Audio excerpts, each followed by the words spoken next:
Tuesday, September 2nd. I'm Adam Walsh, and this is The Signal. Labor Day weekend is behind us, so let's talk September gardening. From harvesting to thinking about putting gardens to bed, the lines are open for questions and your updates.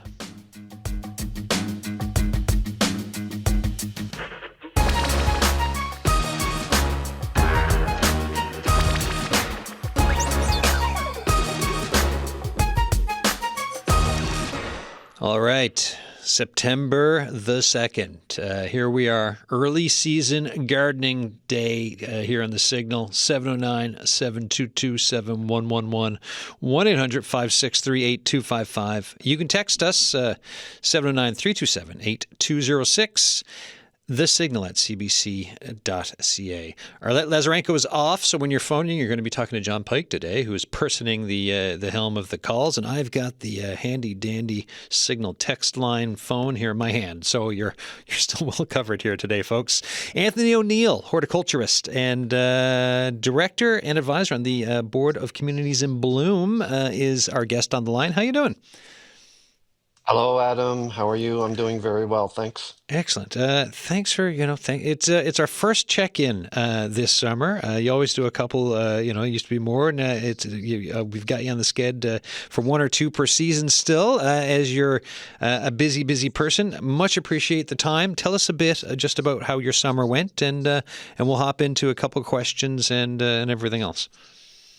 Oh yeah, it's been a fantastic summer. As you probably know, I'm still in France, and the growing season has been absolutely great in our region. We've had the rain and the heat and the sun and the cool, and everything is just bumper crop. Tomatoes are over the top this year.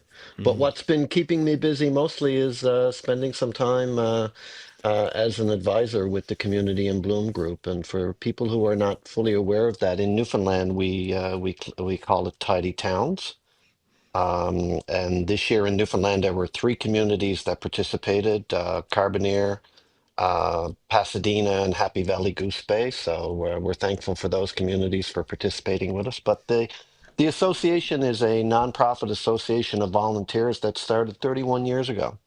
Right And on. the premise for it was about helping communities embedded themselves to allow for there to be more tourism and better economic activity within towns. But of course, with the changing times of today, horticulture has really taken on a large part of what we're helping communities work with, because the value of plants, of course, and what they bring to a community in a garden and a street for that matter is really being understood like never before. Like we all say, trees are some of the best air conditioners you can have, and they clean the air like nothing else. So these kinds of things are really coming to be important for communities around the world, actually. Yeah, and it's consulting with international there's international competitions. Yes, so I was looking at the notes that you and I were sending back and forth. Slovenia, Italy, Ireland as well. Like I always find it interesting when we have these types of discussions. When we're talking about Newfoundland and Labrador, from Carbonear, Pasadena, Happy Valley, Goose Bay, and then thinking Slovenia, Italy, Ireland. And the fact that folks, no matter where you are around the world, people are having these discussions about gardening, but also about climate change and where like the tree canopy and growth and green can really come into play. So I just find it fascinating. Every community has basically the same goal. They want to create a healthy, livable, well-being environment for the people that live in their community.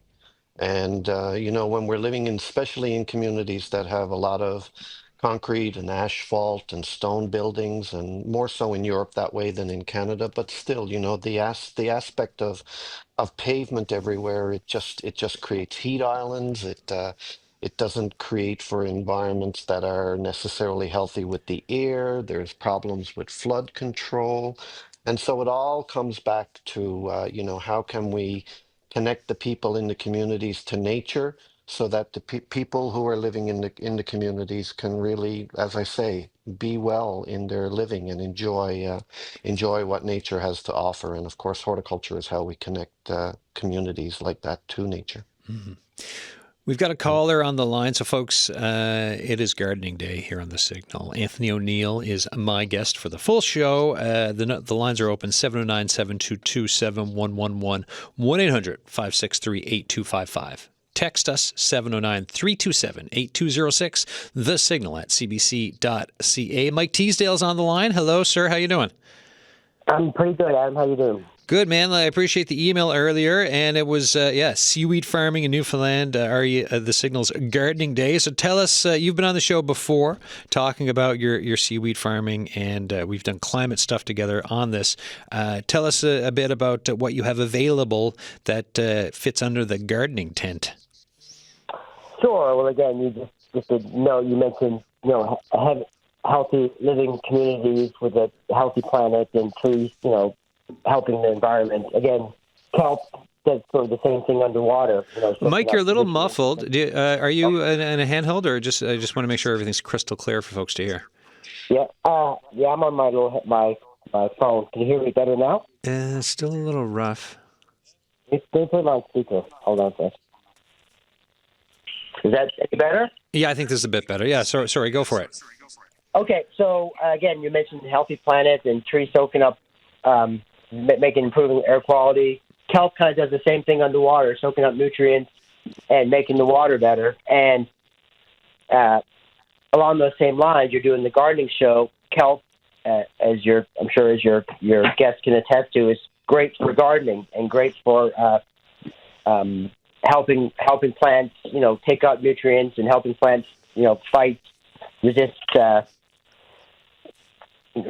drought and grow strong and healthy. So that's what we're going to do with some of our kelp. We're doing a giveaway at the Gateway Garden in CBS at 2:30 on Sunday. Where we'll bag some of this kelp that we did for our community project, and people are welcome to take it home and use it on their own gardens. Very cool. I mean, giveaway is one of my favorite words in the English language. So, like that is great to hear. So, like for CBS, this crowd in and around CBS Gateway Garden, 2:30 p.m. Sunday. And Mike, if people want other information on just what you're doing, what you're up to, like where do they find it, anyways? Yeah, the best place is you go to our Facebook page or our Instagram, or if you just Google Holdfast NL Seaweed Farm. You'll see all the stuff we're getting up to, and so we're giving away this kelp on Sunday, but we also have what they call a biostimulant, a seaweed biostimulant that we're making with the folks at the Marine Institute. So we're doing some agricultural studies this fall and this spring with some of the stuff that we've been putting together with that crowd with our project out of St. Mary's Day. Oh man, that's fascinating. Like, stay in touch with me on that. I'd love to get updates, whether that's the fall or also at the start of the grow season in the spring, because I enjoy these conversations. I think it all goes hand in hand with like personal, individual home gardening that folks might be doing. I've got a raised bed at home, and then that bigger picture from farming and food security and everything else. So it's fascinating to get updates on it. Sure, and it's all locally and done right here, and yeah, we have our commercial license now, so we can actually sell the stuff as well. Michael, so, yeah, go ahead. Happy to keep talking. But just 2:30 Gateway Garden on Sunday for the kelp giveaway. All right, Michael Teasdale, thank you so much for that. All right, thank you. Cheers. Bye.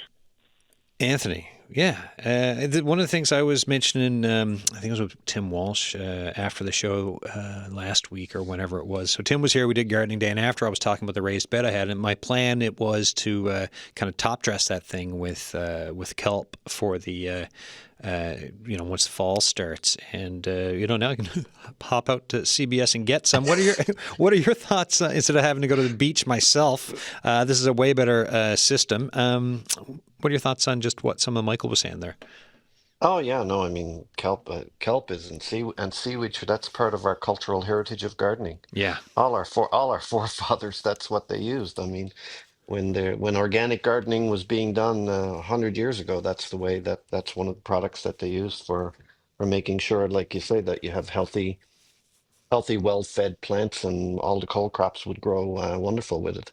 You know, seaweed, of course, if you are going to the beach to get it, you want to break it down. You don't necessarily always want to put it on Hmm. in its natural form. And if you do, you put it on late in the fall and only on the surface. But you know, if you can break it down and compost it and use it that way, it's absolutely one of the best for sure. Yeah. Yeah, my thought was late fall and just to kind of put it over Yep. everything to go over Yep. winter and then kind of work it in come spring. Yep. Chop it up and work it in the spring and then go for it. Yep. Exactly. And I was going to just complement that in the spring with some sheep manure. So like you overwinter with the kelp on top, and then have some sheep manure as well. And then when you put the plants in, they go mad. Yes, right? Magic. Let's see. We got a queue foreman here on the lines, but not too big of a queue. So if you want to phone us, 709-722-7111, 1-800-563-8255. Emails thesignal@cbc.ca. Texts 709-327-8206. And I've got that text phone in my hand here today, so I'll give it a little check. Yuvati is on the line from Glovertown. Hello. Hello, beautiful day. Yeah, so gorgeous in Awesome. St. John's, and nice out in Glover. And you folks have had some rain too, right? Yes, but today is quite nice. Nice. So the question talk about kale or seaweed. So because in my greenhouse this year, it's not great like a year past, and I found out they have a lot of white small insect fly everywhere, in the tomato plant. So I don't know what it and will it come next year. And you talk about seaweed or kale. Can I put direct in my greenhouse or just put outside first and then bring in the spring? I mean, if you put it in the ground, if you put it in your greenhouse late in the fall when you don't have anything else in there, the heat that builds up with the sunshine during the winter will actually help the kelp break down quicker. But I would suggest if you're getting it off the beach to actually chop it up into smaller sections and then lay it on the surface of the ground. With regards to your insects, if you've had insects this year, you'll probably have the same problem next year because they tend to overwinter, especially in warm environments. You know, sanitation inside of a greenhouse every fall is not a bad idea. You know, all the benches, all the pieces of wood, the metal, where the plastic touches the metal are great little spots for insects to nest for the winter. So use a bit of a chlorine solution and do the top-notch cleaning of your greenhouse on the inside. That will help eliminate a lot of the insects next spring.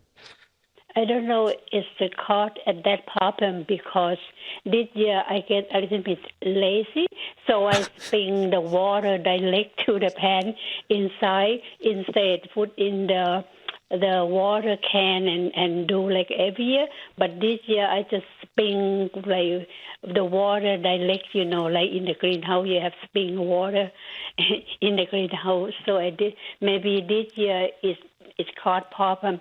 And also I have a lot of worm, like what they call a worm, like they call Wireworm? everywhere in my garden, in my coat line. So Oh, yeah. this year is a bad year for them, I guess. Is it the same as the one from the cabbage moth? Because that's what we got in ours, and like they are, like ours are, I think the chubbiest worms I've ever seen. I mean, they are well fed in ours. So Yeah. I don't think Okay. I don't think leaving your water in the greenhouse has really caused any of the insects. So I wouldn't blame yourself for being lazy there. No, the water, you may end up having more mosquito kind of insects or, like problematic things for us as humans. But no, the water shouldn't have caused the insects to be more. Maybe the humidity was up if you had your greenhouse closed more often, and that oftentimes causes more insects to manifest. Yeah, like in Thailand, if we have water in the outside, collect rainwater and a lot of mosquito and sometimes Yeah. malaria or dengue disease. So I also have a big bucket outside for, use for water in the greenhouse. But now I found this year they had a lot of lava, Yeah. like mosquito baby, everywhere. So maybe I should not collect water in the big container like it used to be. All right, I thank don't know. you. Yeah. Thanks, Shivati. Okay. Good luck. Yeah, so there, big mix, right? When you're trying to figure out your greenhouse, and you've got some insect issues with it, and then figuring out everything else with the grow season with some of those pests. And Anthony, for me, I think next year I need to put some covering because we're growing arugula, and it's still fine. It's just Yeah. partway through the summer we really noticed, there's some real healthy little critters in this. So maybe some row cover or something next year. I can't accentuate sanitation though inside of a greenhouse. Yeah, I mean, yeah. like all the garden centers and all the greenhouse owners would just do a really really good job at cleaning in the wintertime before the spring comes, because pests overwinter. That's what they do. They drop to the ground, even around sanitation around your plants. If you have a insect problem on a plant in your garden and you're wondering how to best control it, clean up the area around the base of the tree, because that's where all the larvae is for next Right year, right? on. Right. So then with that clean, like you're mentioning, just talk to us a little bit more about that as we end this season. If you have a greenhouse and you're going to clean it, like what more do you need to think about for sanitation? Oh, that you know what? There's nothing more than that. Just a bit of elbow grease with a Yeah. cloth, and I mean, if you have a big greenhouse and it's a hard surface on the bottom, you could use a pressure washer, I guess, or something like that to really blast everything out. Yeah. But it's really just a small chlorine amount of in your water, and just get every nook and cranny. That's So all, wipe and it all rub it down. out. There you go. Yeah, Yeah. So it's just about doing it. exactly. It's physical. You got to get at it. Yeah. Folks, this is The Signal. I'm Adam Walsh. It is gardening day, early September gardening day. I hope everyone had a nice Labor Day weekend too, by the way. As we talk about a bit about harvest, a bit about pests, a bit about greenhouse for the wind down too. We'll probably bring up putting your gardens to bed a little bit through this show. I've got Anthony O'Neill here, horticulturist, on the line with me for the full show. The lines are open, 709-722-7111, 1-800-563-8255. The Signal at cbc.ca for emails, 709-327-8206 for texts. Bob is on the line. How you doing? Good day, Adam and Anthony. Thank you for taking my call. I'm not at home. I'm parked in my vehicle. I hope my wife is at home listening. She usually is. You're saying some really interesting stuff that we need to know. We are going to have a greenhouse built in September. We'll have it up and running next year. So in my wife's micro plantation, I call it, she's worked hard at it. She's done amazingly well. And this year, for the first time, the damn vermin, the rats are getting at our potatoes. Oh no! Now we live close to Prince Philip Drive, so you got we live close to the river. Say what you like. There's rats all over St. John's. Oh yeah. No one neighborhood is worse than another. So the other thing now I want to ask you is we built it at the end of our deck. We built a retaining wall, and we had a space behind it to fill in. We put, I think the measurement is a yard of crushed stone. And so over that, I'm wondering how much depth of soil should I need before we start to plant or get ready for next year. What kind of material are you planning to plant there? What kind of plants are you planting? Is this for a vegetable garden? No, just flowers and shrubs. Just flowers and shrubs. The vegetables Yeah. are in another section. Yeah. Yeah, I mean, if they're shallow-rooted perennials that you're putting in the ground, a foot of soil is oftentimes enough, because the roots are growing horizontally, and they'll just take up and consume that whole area. But if you're planting any shrubbery of any kind, Yeah. you want 18 inches of soil for Okay. sure. Yeah. Yeah. That would be my minimum, is 18. If you're putting any kind of evergreen or shrub of any kind. If it's a tree, you even need more than that, really. Okay, well, chances are we have a lot of shrubs in the garden, so there may be a rose bush there, but mostly just a couple of plants. Yeah, 18 inches. And Aim for 18, okay, 24 inches, and you're good. Yeah. well, thank you very much. Enjoy your program, and you provide some great information to us all. One other little tip I'll give you: you could probably put a bit of weed barrier over the crushed stone before Okay. you put your soil in, and that weed barrier it's not for weeds, obviously. It's just to stop the soil from penetrating down into your stone and interfering with Uh-huh. the reason why you have the stone there in the first place, which is to take water away from the walls. So yeah, put down a barrier before you put your soil on. Okay, thank. And actually, we laid a barrier under the stone as well, and there's a good foot of crushed stone. So we put another barrier of ground fabric. I guess we'll do, eh? Yeah, that'll keep the crushed stone integrity, in good integrity. Yeah. Okay. Well, thank you very much. Have a great day. Thanks, Bob. You too. Yeah. Yeah. Bye bye. All right. Yeah. Good luck. Bob's comment still listening, and his wife is listening on the phone or at home apparently. And good luck with the greenhouse that you're constructing too. That sounds great. It is, folks. It is gardening day here on the Signal, and I'm just here. Anthony O'Neill's with me on the line, horticulturist. Looking at the emails here, Anthony. Here's a note from Elizabeth. September already. Wondering if the time has arrived to top my indeterminate tomato plants and whether flowers should now be removed from the determinate varieties. If it's in a greenhouse, you might be able to get away with another week or two. It all really take a look at the long-term weather. Tomatoes are really a warm crop, so I mean, if we're down into the 10s and 15s during the daytime, yes, tip it. Outdoors, I would say yes, just as well to tip it now and remove any flowers. Let the energy go into the plants that are out there, yeah. To the fruit that's on the plant now, yeah.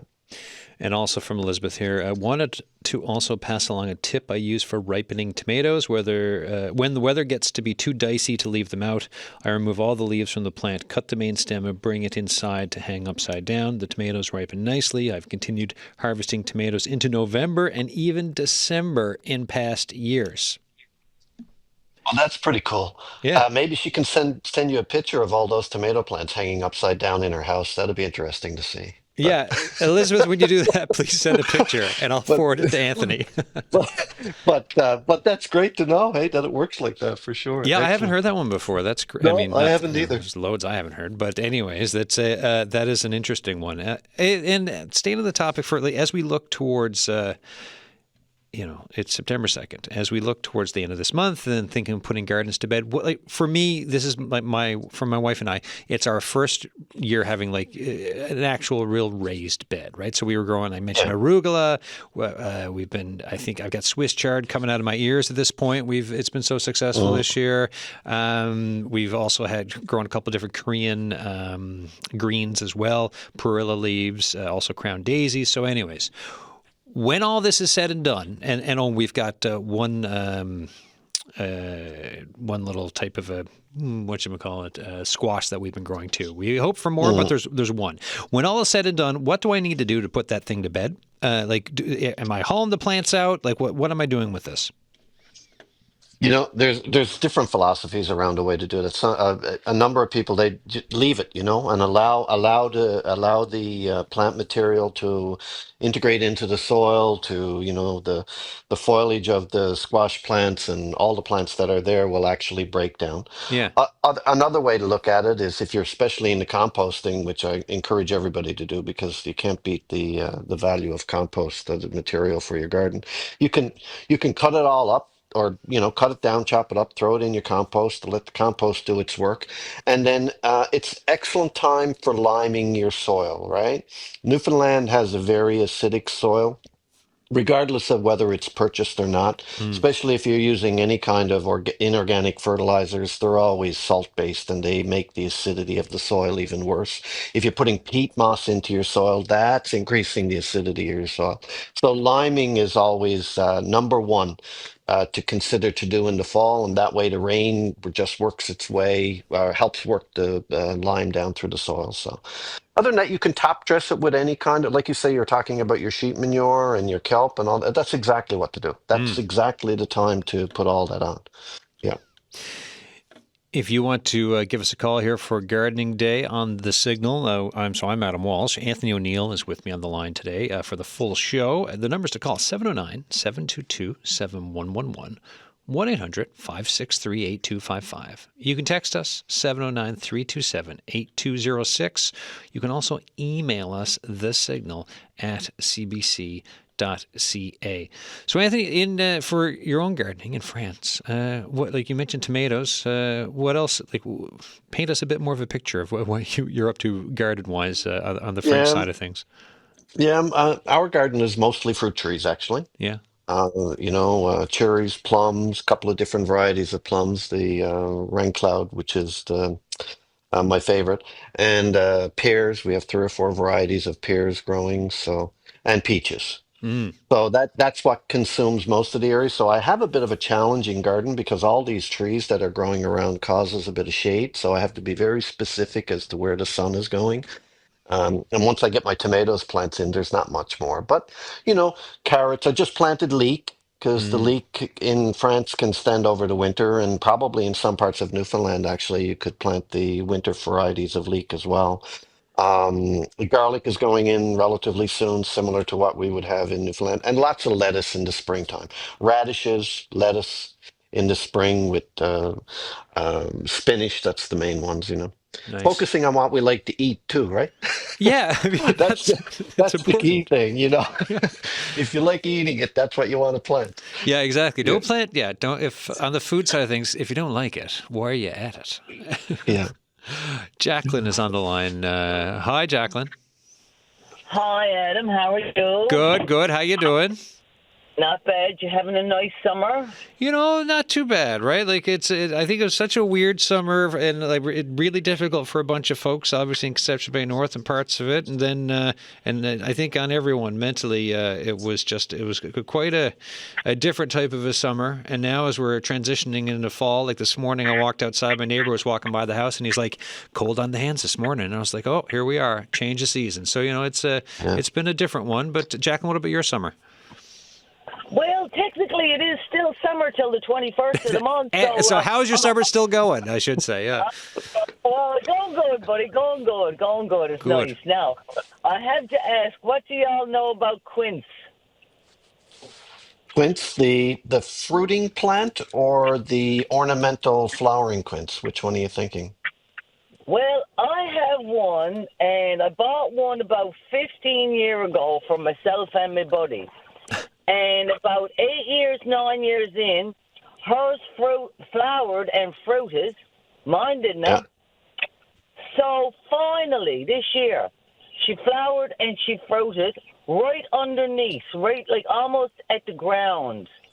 Yeah. And I got 2 quince, and they're, of course, the shape of little avocado pears or something like that, but they're only about maybe 2 inches long. And the biggest part around is about the size of a cherry tomato. The question is, now that she's finally flowered and fruited, how can I encourage the more flowering and more fruiting? Well, of course, you got to get the flower before you have the fruit. And usually, if a plant is not flowering, my first go-to recommendation is do an application of phosphorus on the ground. Phosphorus is the second number element on your fertilizer bag. And phosphorus is what encourages root growth. That's why bone meal is phosphorus, for example, that you plant when you plant your bulbs this fall. And it also encourages flower production. I'm very surprised that your quince has not been flowering more. So I would say you have a deficiency in phosphorus for sure. Yeah. And yours sounds like an ornamental quince, but even though that's an ornamental quince, you can still make quince jelly out of those 2 little quinces. So good luck with that. What would I get? Like a spoonful of jelly, eh? A spoonful of jelly. That's what you're going to have. One taste. You can share it with your buddy, only a little bit. Not even enough to cover the toast, right? No, no. Listen, I have another one. She's a beautiful plum tree. She throws off these little yellow, I think they're called golden boys, little Yes. tiny yellow. And when you cook them up in the jam, they turn into the color of honey. It's the most beautiful looking colored plum jam you ever saw. But the opposite, for years and years, no flowers, no fruit. And this past 5 years, every year is just more and more abundant. And now the tree is grown, and I'm just waiting for them to ripen up another little bit. Yeah, yeah. And some plants take time to mature, right? I mean, Right. you need a 2 or 3 year old branch just to get a flower and a fruit on any fruit tree, really. And sometimes the plant just has to build that root system. It's all about the roots. If the roots can find the nutrition to send back up into the top of the plant, like I say, gathering the phosphorus and the potassium and the magnesium and the iron and all the stuff that it needs to do to create that magic of a flower and a fruit, then it'll go. But if it's started, yeah, it'll probably keep going for quite a while. Yeah, well, it's, like I say, it's been a queer year for the weather and for things, but it's been a nice summer and still is, I think, overall. September's generally a fair month, eh? Yeah, Yep. September is typically not too bad in these parts. You No. know, and I'm looking at the long range forecast for this week for St. John's and vicinity. We're getting 20-degree temperatures, with the exception of I think tomorrow. Yeah, well, you can't go wrong with that, can you? Pretty good. 20 Perfect. degrees, a bit of sun. You know, as long as you get some rain here and there, you're doing well. That's right. Well, thank you for taking my call now. Have a grand afternoon. Thanks, Jacqueline. All right, you're welcome. Bye-bye. Cheers. All right. We had a caller left a message, Anthony. Let's see. What do you do with raspberry plants this time of year? They've been picked, and the raspberries are all moldy right away after they're picked, anyways, because they get moldy so quick. But let's just say you did turn them into jam or whatever else, and now they're an afterthought. You're just looking at them standing there in your yard. What do you need to think about doing with them for this time of year for future success? The general principle with raspberries is that you remove the branches that have just given you the fruit. So it's not a straight pruning across the top or anything like that. You remove the branches that gave fruit, and the branches that grew this year will give you fruit next year. Okay. All Yeah, right. so go right to the ground, nip them out. It allows the plant to be more aerated, and some of those mildewy kind of things you're talking about will be less prevalent if the plants are not as thick. Right. So that's the key. And if you haven't been doing that, of course, that means you have branches that are there from 2, 3, 4 years ago. So that's all just adding greenery to the mass of the plant for no benefit. Yeah, there's a bunch when I'm out running. It's almost like a little snack bar around parts of Kitty Vitty and up Virginia River Trail, because there's a bunch of raspberry bushes. So, like through that part of the summer, just there's a couple picks here or there as my runs take a little bit longer than they should because I'm busy eating berries. I mean, which is a pretty great way to be in life, to be honest. Well, you got to get health in all the ways that you can find it, right? That's it. So, Wherever you can find us. Shannon is on the line from Middle Cove. Hello. Hi, I had a question about butternut squash. I planted 5 or 6 plants this year in my greenhouse Yeah. with tomatoes and stuff. I have pretty good compost soil. I use a lot of compost. I got a lot of growth, a lot of flowers, but I'm only getting, I think I counted 4. One really good one, another one doing okay, and a couple other small ones that are coming in. I'm just wondering if there's anything more I could do in the future to promote more production. the greenhouse is could be a dangerous spot for growing squash because, like a butternut type, because it could be getting too hot at certain particular points in time. And the other problem is, or the other concern you have to have is making sure that you're getting good pollination. So when you got those flowers forming, you want to make sure there's all kinds of pollinating insects around. So keep the doors open. Maybe I plant do some. keep. Go ahead. I have a window. I have a fair-sized window, and I have a trellis in front of it, is where the butternut squash is growing up in front. That's open most of the summer, as well as the door. I have tomatoes and cucumbers in there as well, and peppers, and they've Yeah, all done really well. yeah. But I noticed that my butternut squash, as well as my pumpkin, which I have outside, hasn't produced a lot of actual fruit. A lot of flowers, but not a lot of fruit. My pumpkin, Yeah, and and then the butternut especially squash. on the pumpkin side of things, what can be happening, you plant one plant or two pumpkin plants, you may end up getting all male flowers. See, this is the Oh, challenge with pumpkin planting, and that's why there's such massive pumpkin fields because, the flower that's going to come onto the plant, you have no idea if it's going to be a male flower or a female flower. You want to have enough female flowers and enough male flowers that the pollination occurs. But if you get a majority of male flowers, you're not going to get your fruit. So sometimes it's a hit and miss, right? And it's not really anything you can do to change that. Yeah, do you try the butternut squash outdoors too? Because I would be more inclined to actually grow it outdoors personally, but. this is the first year I've ever grown it, actually. So I will Yeah. next year. Yeah, try both, and then you can actually do the comparison. And yeah, if you have your tomatoes and your cucumbers and everything getting pollinated by the insects, then you don't have a problem on that side. So that's good that way too. Could I also ask? I've put in. This is the second year I've put in eggplants. Last year I got 3, I think, small ones. This year the plant is healthy. It's got a lot of plants, but they're all very small. I'm just wondering if there's anything special should be done for eggplant. You know what? You would have me on that one. I would not call myself a connoisseur of growing eggplants aside from growing the transplants of them.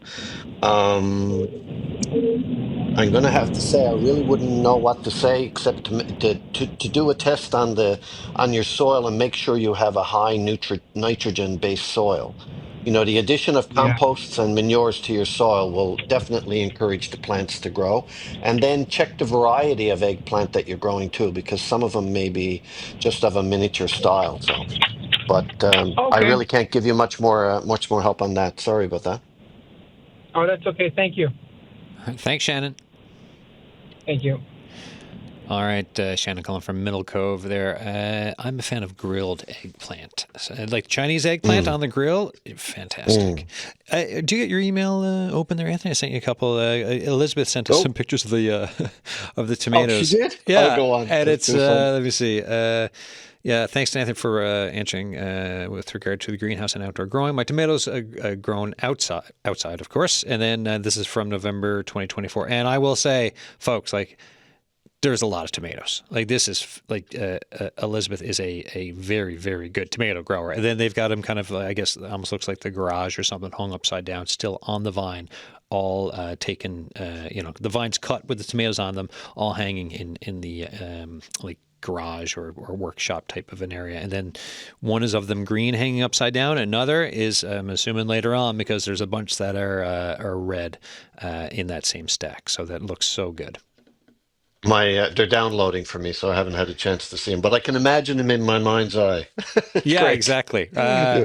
Let me see. We've got what time is it? 12:43 on the island, 12:13 in most of Labrador. The lines are open for gardening day. If you want to give us a shout, folks, 709-722-7111, 1-800-563-8255. Anthony O'Neill is hanging out with me here today for the whole show, and we've got a couple more emails as well. Let me just hit star because I've been saving them. Oh, yes.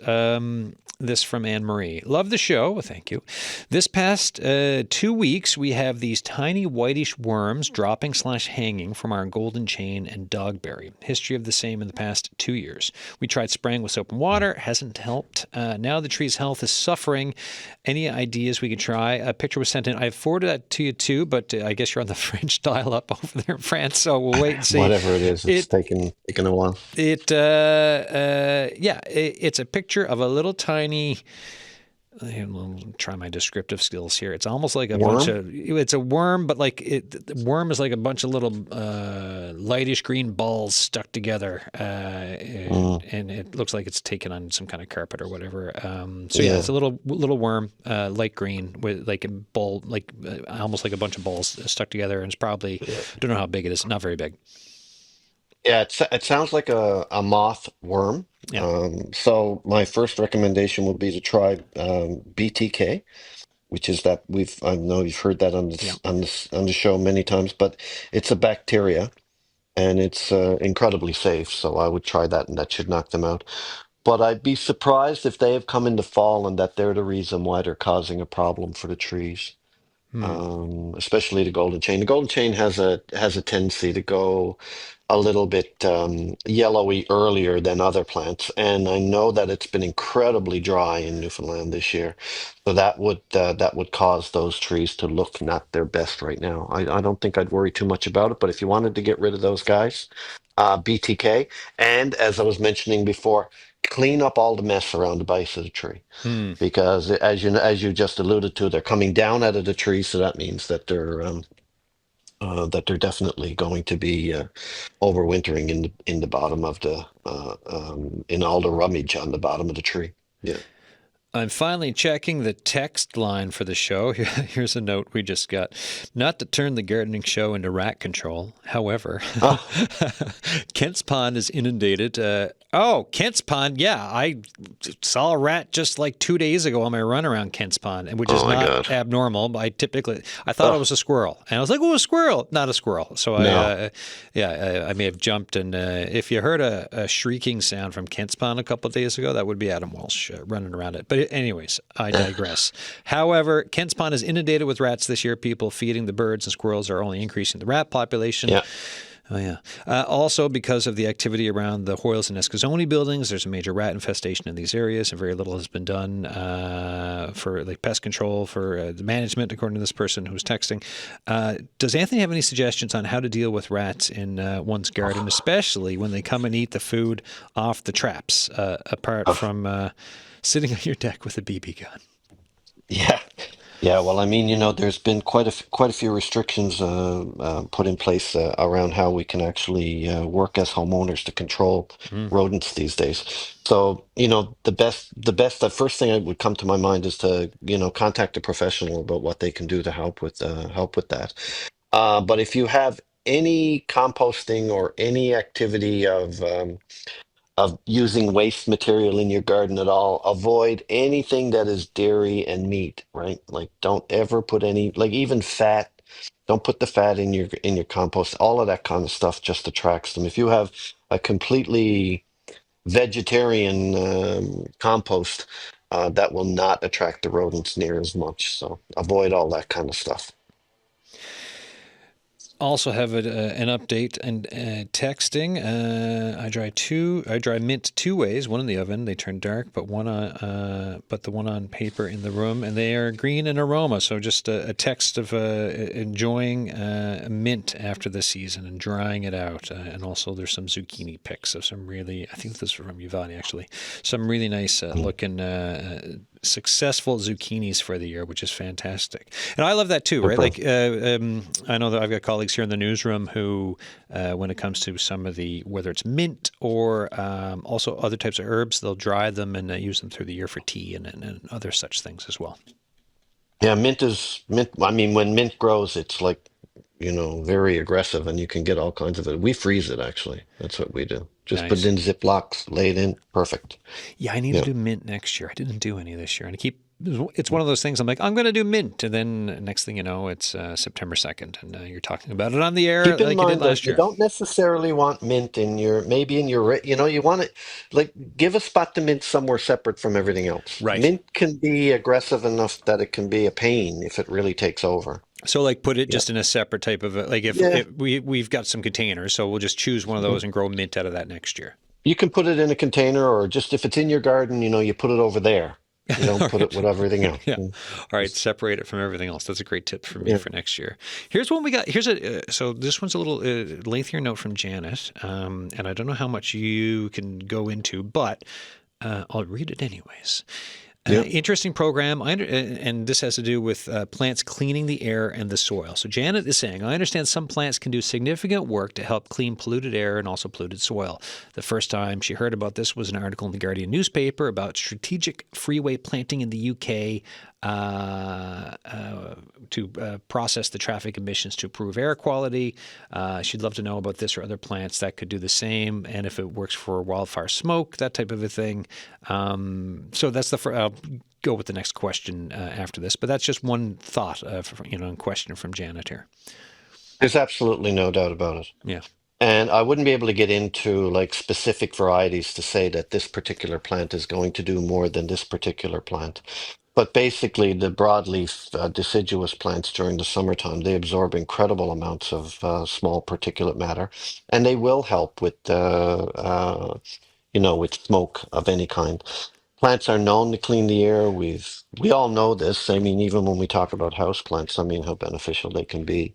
And it's not really that important what kind of plant it is. Lawns, and whether they're made of clover or yarrow or actual grass plants or whatever, all vegetation that way absorbs incredibly the air around it. And of course, it's what's producing fresh air, as we all know as well, right? So it's absorbing specifically carbon dioxide, but it's releasing oxygen, but they're also cleaning the air as it passes by. So any plant, it's about the quantity of plants that you have within your environment. It's not necessarily about the type of plant. You always want to plant the best plant for the best location, but many times the location is based on, the infrastructure that is around where the plant has to be planted. But, one of the things that always surprises me incredibly in communities is as we enter into a downtown core, they may have a median that is separating the one-way traffic from the other traffic, and that median is completely full of concrete. Yeah. Whereas if that median was planted with anything, it doesn't matter like what it is. It doesn't have to be something that's high maintenance. It can be just put the soil there and let nature grow. It would create a greenery that would be highly beneficial over time. There's a stream in Seoul, South Korea called the Chunghae Stream, the Chunghae-chun. It used to be back in the 70s, 80s, 90s. It was like a stack of a freeway, and they got rid of it, and they brought this kind of half underground stream back to the surface, and there's now trees planted along there. Anyways, the difference it made in the city was just massive. And obviously it has to do with not as many cars and stuff going in, but it was this big attempt to make the city more walkable and livable, and with some trees planted and everything else. And it's quite the thing to see. So Oh, it's incredible. I just had a chance to go to Chengdu in China, and the overpasses, they have actually planted ivy yeah, plants on the ground, and they grow up the pedestals that are holding the highways and climb up and actually get to the railing and then droop back down. So you feel like you're in a rainforest when you're driving your car. It's phenomenal. yeah, and same thing again with Seoul. They've done some of these overpasses that weren't going to be used anymore. They've gone and kind of put plants and trees and made it pedestrian, more of just a spot to kind of hang out, like a park type of a feel to them, which is also kind of really neat. Look, it's Yeah, still on. one of these. Yeah, I'll go just say one little thing. One of those things that I like to do when I go on the CIB missions is that, I always make a challenge to a community. Just pick 1 square meter. ahead. Right. Just see how you can make 1 square meter in your area of town green versus concrete, and that's the 1 meter challenge, if you want to call it that, square meter challenge. But it can make significant difference in a community for sure. Yeah, it's a great thought exercise, right? Like if everyone's just kind of thinking it, like, what can we do here? What can we do? And that's meaningful. Janet's got some other stuff in her note here. Let me see. Moving from the air to the soil, I'm wondering about planting food in soils that may have historic burden in them, like lead, or I'm thinking St. John's, the Great Fire. What local soils should one be suspicious of? Are there plants that can process soil pollutants enough to safely allow planting food in local soils? I wouldn't feel comfortable to say that, no. I mean, yes, like grasses, for example, are extremely good at cleaning water, and when they have infiltration systems put in various areas where the wastewater, the gray water, is actually, travels through greenery, it's always grasses. But I would never suggest that No. some heavy metal could be removed from the soil. And I know you have to be very careful in the city, especially in the downtown core, because there are There are areas that are of concern with that, but no plant can do it that good, No. unfortunately. Yeah, Janet said too, love to hear anything about how plants provide waste management services for species waste. And we did have someone call in there a few weeks back just about this very thing but I mean, it's more complicated than that, but that's part of it for some part of a discussion too, for waste management services and using plants to do some of the work. Oh, there's incredible examples across Canada, where the water that comes out the end after a 3-month process of the gray water, which is just the water that is running off people's roofs, and it can be cleaned to the point that you can drink it. It's pretty phenomenal. Yeah.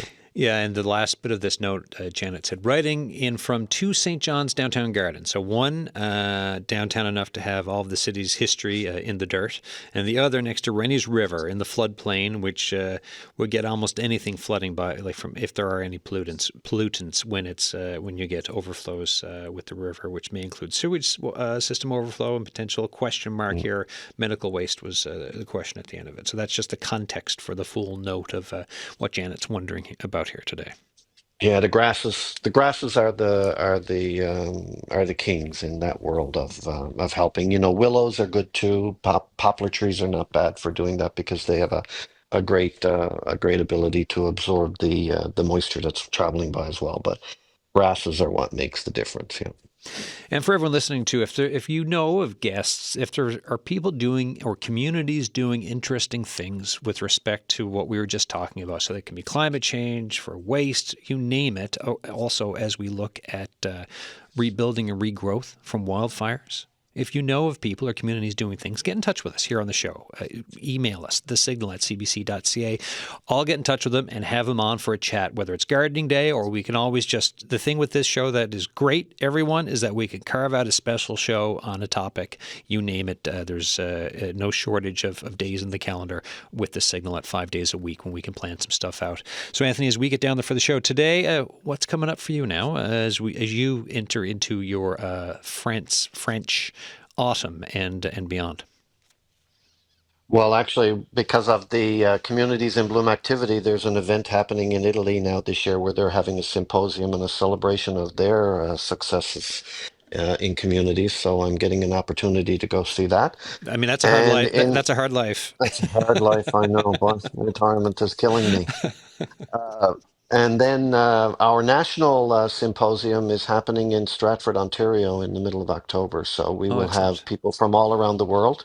Newfoundlanders will be there. The chair of Communities in Bloom, by the way, is a Newfoundlander, Peggy Head from Pat's Plants and Gardens up in Bay Bulls. So she's the chair of Communities in Bloom right now. And so we'll be having a celebration of this year's wonderful communities in Stratford in October. So I'll be going there. So that's it. And trying to get all my pruning done because fall is a very good time for doing a lot of pruning. So we get that taken care of in my garden too. Yeah, and we've got about a minute left. So it's pruning, for looking at pruning into the fall. We've talked about kind of putting beds to bed out of it. What's another tip or two in a minute that you can give us for looking at things for fall? Get the bulbs in. Bulbs are going now. If you want that color in the springtime, if you're naturalizing for your lawn, a wonderful bulb, my absolute favorite bulb, is called Shinodoxa. It's a tiny, tiny little thing. You can just drop a fork into a pitchfork into the ground and drop the bulbs into the holes, and it's just phenomenal the way they work.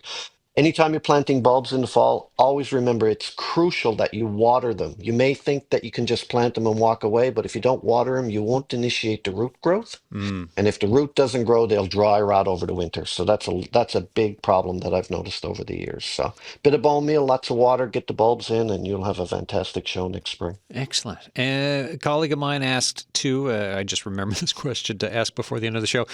He's got a chili pepper plant out on his deck. Yeah. First year growing it, great. Got chilies, harvested them, taken them off. Excellent. What does he do now? Does he leave that outside? Does that plant, that'll probably freeze and die? Is it just get a new plant next year? What do you do with this type of a thing?